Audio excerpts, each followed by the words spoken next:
Hey, another example of one of our engines here. Happens to be one of our 408 Windsor Strokers. Again, what a crazy build this is. What a great build.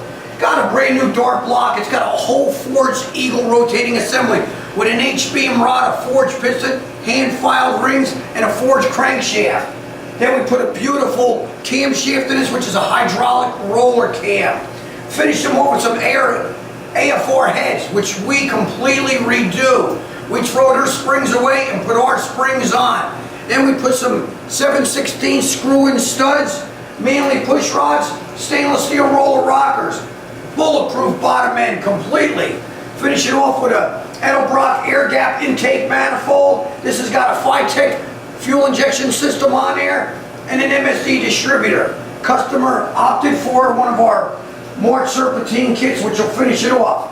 Again, all of our engines are custom ordered, custom built in-house.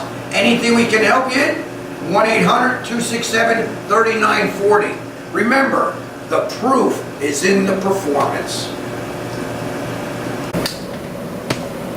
Okay, Chad, we got your 1969 Ford Mustang 408 Windsor Stroker EFI engine.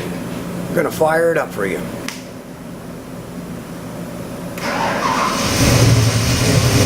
How's that?